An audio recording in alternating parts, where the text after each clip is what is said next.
Okay, so yesterday I talked about Quentin Tarantino admitting that he still wants to do this Star Trek movie, that there's a script being worked on right now, and that once he finishes up Once Upon a Time in Hollywood, he's going to come back into it. He's going to dedicate time to working on this Star Trek film, whatever this Star Trek film is. But one thing he made absolutely certain of, one thing he wanted to make sure that people were absolutely aware of, was the fact that it is going to be rated R. And today, Popular Mechanics comes out with this particular statement here. An R rating is the last thing Star Trek needs right now. And he's worried about it. It's by Darren Orff. Well, here's the thing, Darren. I get why you're upset. I get why you're a little bit worried. I get why you're maybe a little bit on the freaked out side. But let me break it down for you. Star Trek 100% absolutely positively needs to be rated R. Now, I'm not talking like sunshine, rainbows, and BJs here, right? I'm not talking like explicit graphic sexualized situations. However, Kirk going balls deep in a green chick probably would do pretty well for some people's fantasies out there, considering you never really got to see that from the reboot in 2009. I mean, we got to see the Scarlet actress from G.I. Joe in a green paint and underwear. Raquel something or another. That doesn't even really matter. The point I'm trying to get through here is that Star Trek needs this type of gritty reboot for a couple different reasons. One is the franchise is effectively dead theatrically. Okay, Beyond came out 3 years ago. No one talks about it anymore, and it wasn't a bad movie. It wasn't a bad movie at all, but no one talks about it. More people were interested at the time with the situation involving Axanar. And Axanar is one that's going to be very fascinating to see what happens when that one comes out this fall. Essentially, Star Trek has kind of screwed itself, and they screwed itself because they didn't go far enough with it, in my opinion. And it's not to say it needs to be rated R, that it needs to be hardcore violence or sex filled or whatever. It doesn't, but it needs to play to stronger themes, and with stronger themes comes stronger ratings. Now, I know a lot of diehard Trekkies are going to disagree with me on this one, and that's absolutely fine. I know that they look at the world Gene Roddenberry envisioned and created within Star Trek, this type of utopia where mankind holds each other hand by hand, sings Kumbaya, and everyone flushes whether they sit or stand. And it's, I get that, and that's a good idea to have. I don't think mankind can obtain that in reality anymore, and I think the concept of Star Trek needs to probably change a bit. And it's, again, not to say that they can't have that on the horizon, but you have to understand that in that perfect kind of world, it will never exist, for one. It will just never exist. There's always going to be pockets of people out there that disagree. And that's where we get into the nitty gritty side of it. Okay, so the Starfleet the Starfleet and Starship Enterprise, it goes on a 5-year mission. It's meant to be exploratory, and they're going to encounter some seriously crazy stuff. And that seriously and crazy stuff is going to get kind of violent. I mean, go back to Star Trek 6 Undiscovered Country, right? When they go into low gravity and they shoot the dude with the phaser and like blood congeals and globs out. Like, that was a dope scene. Like that, that was dope. That was I was a kid. I'm like, oh man, that's crazy that they did that. But they did it, and it set this very mature tone for the film. And here's the thing, going back, that mature tone still sits with me. Way better than number 5, planning to go kill God. That seems like a Shatner thing, but it's really that mature tone really, really, really locked in what the world is like, the universe is like outside of the utopia that we have here on Earth.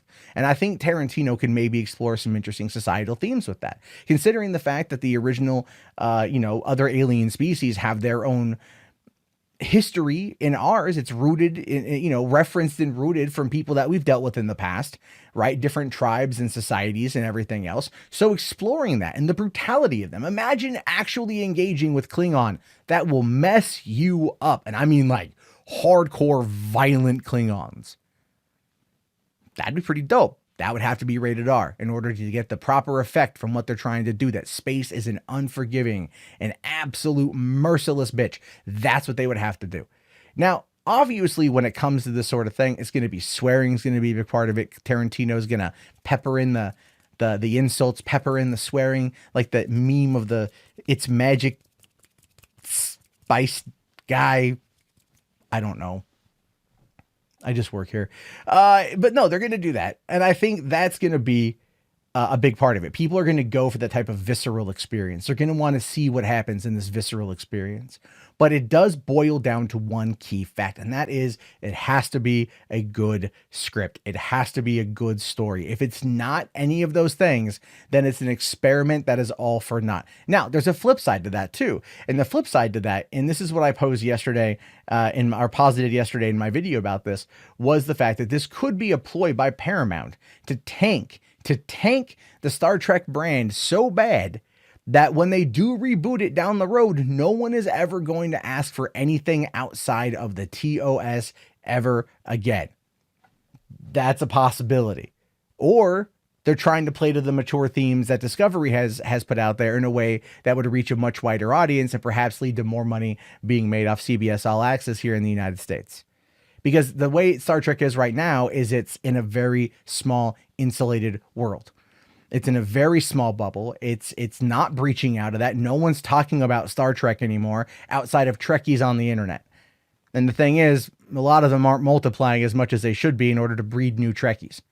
The franchise, while great in its roots, while amazing for pop culture and science fiction, has kind of hit this weird zenith. It's not going anywhere new. And where it did go new, all the people, especially if you watch YouTube, were like, this is terrible. It's god awful. Because what? You don't like that it's playing around with certain elements of it? Like, I don't really care. The show's okay to me. I don't mind it. Like, I don't look at it as being anything other than what it is, you know. But then again, I don't have, and I'll be honest with you guys, I'm more rooted in Star Wars than I am Star Trek. And I think those of you who watch my channel know that.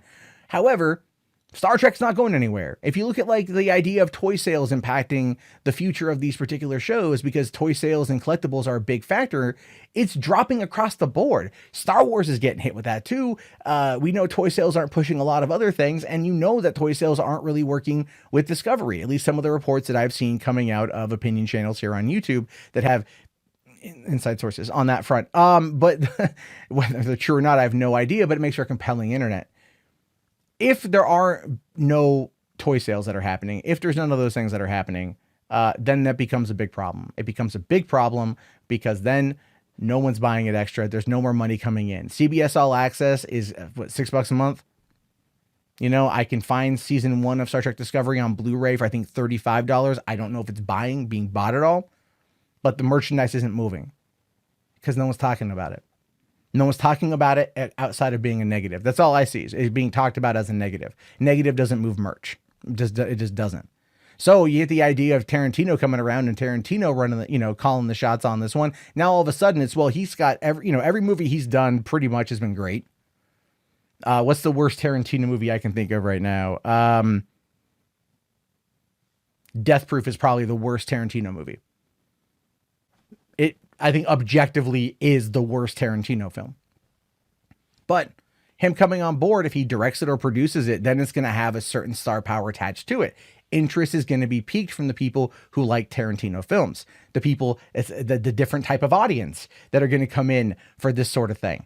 And those people are then new viewers who might like what it lays down and then want to watch the other stuff as well.